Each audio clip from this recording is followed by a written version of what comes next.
Welcome to Health Watch, presented by Novant Health. I'm your host, June Baker. Our show features local health professionals discussing health topics of importance to local residents. Today we will be talking with Dr. Jeffrey Corey of Coastal Carolina Ear, Nose, and Throat about balloon sinuplasty, a new procedure being offered at Brunswick Community Hospital. Also, we have Mary Fogel, one of the dietitians at Brunswick Community Hospital, speaking with us about nutrition and how to lose those last few pounds before summer.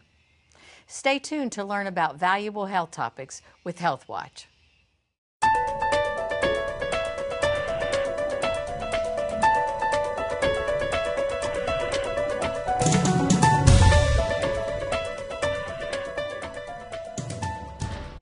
Our first guest is Dr. Jeffrey Corey of Coastal Carolina Ear, Nose, and Throat. Welcome, Dr. Corey. It's a pleasure to have you back on the show again. Thank you. Now, for those viewers who haven't met you yet, would you share some information about your education and your background with them? Sure. I originally grew up in Scranton, Pennsylvania, and I did my undergraduate work at the University of Scranton, and then moved to Philadelphia for 9 years, where I did medical school at Philadelphia College of Medicine, and then 5 years at Hahnemann University, and then moved down to Whiteville, North Carolina 4 years ago. Great. Well, what exactly does an eye, ear, nose, and throat physician do? It used to be eye, ear, nose, and throat, and then about 10, 15 years ago, the eyes actually got pretty subspecialized, so then we actually separated, but it is one of the oldest specialties. So now we're ear, nose, and throat, and our technical name is otolaryngology, head and neck surgery, facial plastic surgery. So we do quite a bit. That's a big mouthful. And it is. And we do general surgery for 3 years, and then we specialize in 3 years for ear, nose, and throat. And we do a wide array of problems, and we deal with kids, so we do tonsils, we take out the adenoids, we place tubes, we deal with kids who have hearing problems, neck masses. Kids who have allergies, we deal with them as well and do sinus surgery and treat them for sinusitis. Regarding the ear, with adults, we deal with chronic ear infections, people who need hearing aids and hearing tests. Nose, obviously, we deal with allergy and sinus issues. Throat, we deal with sleep apnea, patients who are surgical candidates for sleep apnea. We do operate on the nose to straighten out the septum and operate on the throat to take out the tonsils and tissue in the back of the throat to help them breathe better. Wow. That's a lot. It is. Was there something that inspired you to choose this specialty? The specialty itself is very intriguing. The anatomy of the head and neck and the ears, nose, and throat is very intriguing, and it's a nice mix of office hours and surgery, and we get to see a wide variety of ages from young to old. Well, tell us about your practice here in Brunswick County. Sure. I moved to Whiteville, North Carolina 4 years ago, and I joined Coastal Carolina Ear, Nose, and Throat, and I began to work with Dr. DeMuzio and Dr. Kenyon. We opened up a small satellite office down at Seaside, and we stayed there for approximately 2 to 3 years, and business started to boom. So then we decided to move closer to the hospital when I got on staff at Brunswick, and now we have an office in Charlotte. Well, today I want to talk to you about sinusitis and that new procedure that I understand you're doing at Brunswick Community Hospital. But first, tell us what sinusitis is. Sure. I think it's a good idea to explain why we have sinuses and what the sinuses are first. So, the sinuses are holes in the skull, and they're lined with a lining much similar to the lining in our mouth. And that lining has hair cells, and the hair cells basically transport mucus and bacteria that get trapped in the nose out of the sinuses through little holes called ostia, or exit holes. Once in the nose, the bacteria gets swept down to the stomach where we digest it. So that's one purpose of the sinuses. The second purpose is so that it lightens our skull so we're not walking around with a 40-pound head. And also it affects resonation so we can speak louder, more effective resonation.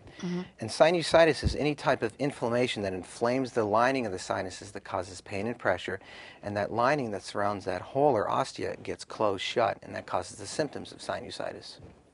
And the symptoms are, again? Pain and pressure over the sinus region, such as the maxillary sinus, the cheek area. Near the nose, that's the ethmoid sinuses, the frontal sinus on top of the skull. It causes pain, congestion, postnasal drip, and in the acute phase, pus, nasal congestion, and occasionally a fever. Once the acute phase is over, some patients experience chronic sinusitis, which is a lingering symptom like postnasal drip or a cough or continued facial pressure. I understand that sinusitis is one of the most common chronic health problems in the United States. Is that correct? That is correct. Wow. What are some of the causes of sinus trouble? Well, anything that infects the lining and inflames the lining can cause sinusitis. So pollutants, allergies, viral infections, and especially bacterial infections. Some people also have alternate anatomy where if they've gotten hit in the nose where they're younger and have a deviated septum, which is the midline of the nose, that can crunch the sinuses together and make those holes naturally smaller. So that sets them up for a sinus infection just in case a virus or a bacteria enters, where if it swells slightly enough that it would close off the hole in those patients who have anatomical problems. Well, you mentioned allergies, and I know I have a lot of allergies. What part does that play in the sinusitis? Well, an allergy is a response to something that's normal in the environment. So trees are normal, grass is normal, dogs and cats. But in patients who have allergies, they're hypersensitive to these chemicals. So for instance, pollen. If a patient is allergic to pollen, the pollen enters the nose and enters the sinus.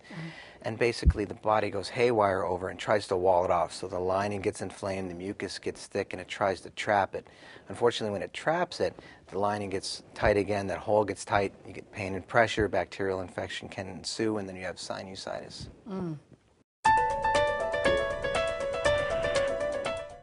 Joining us now is Mary Fogel, a dietitian at Brunswick Community Hospital.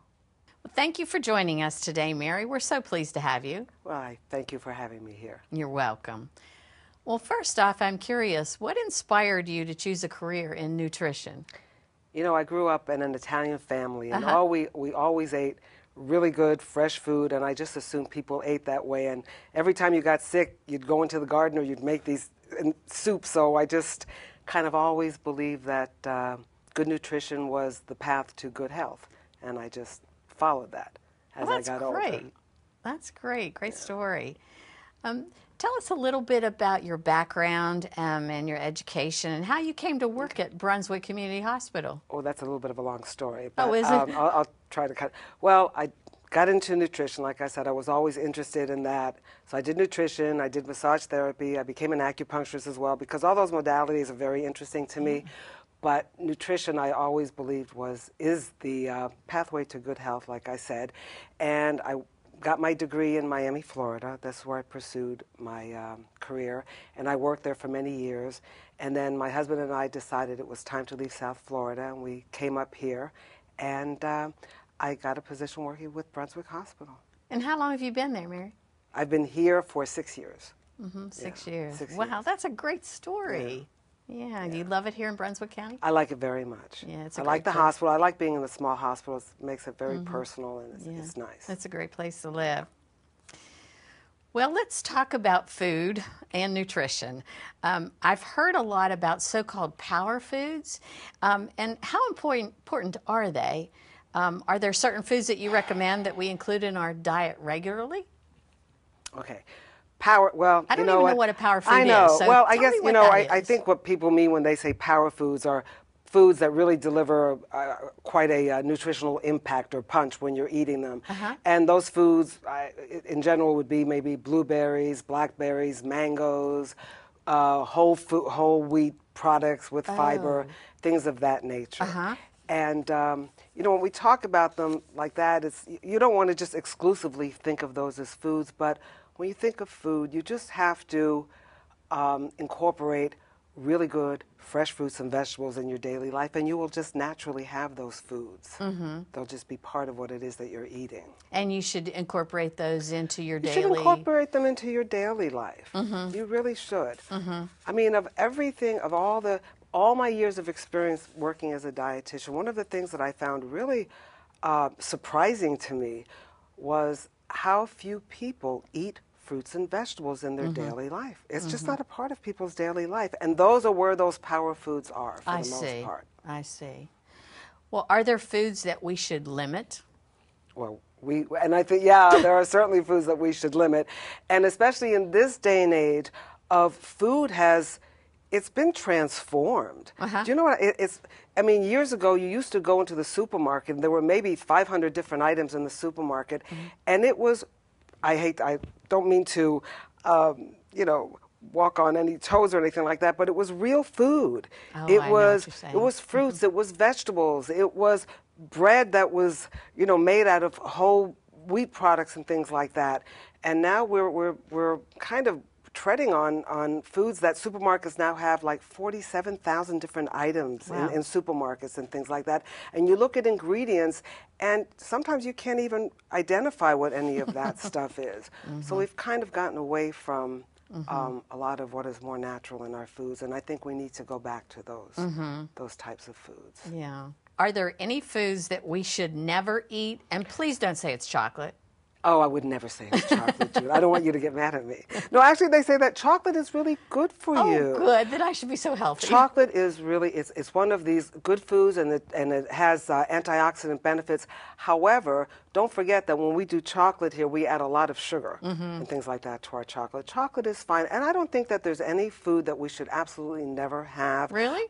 No, because what is it that you should really never have in a food? Food is food. If it's real food, should you limit some foods? Absolutely. Should we just occasionally eat things that are fried, like maybe onion rings that are like 1,100 calories in a serving? Well, that's like a whole day's worth. That's just, Wow. you wonder why, when you really see the calorie impact of some of these items, you realize why we have some health issues. All right. Well, I know that nutrition doesn't stop at food, so I assume it covers what we drink also. And I was wondering, how does that affect our overall health? Are you talking about like things that we drink in general? Well, of course, Colas, if you're talking about soft soda, drinks, I mean, a sweetened soda has somewhere between 10 and 15 teaspoons of sugar per can. And we really are not meant to eat that way. And even juices, I know a lot of times people will, they drink a lot of juices and things like that. And yes, they are natural, and the sugars in them are natural. But if we're really looking to conserve calories, and if we want to be mindful of our weight, we really don't want to be drinking our calories. I just tell people, don't drink your calories. Eat your calories. We like to eat. We like that oral gratification of eating, so eat those calories. Drink, really, the thing that we really need to drink is water. I know people go, I don't like water, but I don't like water. Sorry. Okay. Well, even How flavor. about with those flavors that you could put in them? You can the flavor. sugar-free ones. Is that an option? Is that a good option? It's an option. Well, I'm not crazy about artificial Sweeteners. and artificial anything. I like real food. So, but I know a lot of times they're recommended, and they are an option if that's where you choose to. But the best thing is water. The best thing is water. Or even flavor it. Put a spritz of maybe a little bit of orange juice in there, or a little spritz of lemon juice or never lime, thought about that. things like that. Just add a Just little to bit add to a the little water. bit, yeah. I know. Well, you can put fresh lemon, I know, in water. Well, that's good. what I was talking about. Yeah, that's good. Well, okay, Yeah. I can handle that. Yeah. I know I am, and I'm sure many of our viewers are looking forward to warmer weather. And in that respect, you know, we're looking at bathing suits and things like that with swimsuit season coming. So are there any small changes that we can make that will help us shed those pounds? I know, we're always looking forward to shedding those pounds. It's Yeah, true. yeah, right. And yes, and there are, and I think a lot of times when you ask a person really, what do you think you need to do? They pretty much know what they need to do. But the thing is, certainly there are two things. One of them is exercise. It's really, really important to exercise because it helps us move our metabolism and things like that. It helps us be more, that activity is helpful. Food-wise, if you're not eating fresh fruits, start eating fresh fruits. If you're drinking sodas, stop drinking sodas. Eat smaller portions if you can. And if you're frustrated and you have to eat, because a lot of times we eat when we're frustrated and we're Right. stressed. I mean, Yeah, I I do. always hear people go, "Oh my God, I was so frustrated. I ate that whole half gallon of ice cream." Yeah, so I do that. it's emotional. A lot of it is emotional, and I think we all do that to a degree because food makes us comfortable, makes us happy, and it makes us feel good. But we ought to have. So we need to shift those items. We need to shift them to maybe raw fruits and vegetables and things of that nature, and not have those other items in the house. Don't Oh, yeah. buy them, or buy them in portion control. You know, just buy a little can of or those little tubs of ice cream, or those, you know, little bite-sized candy bars or something like that.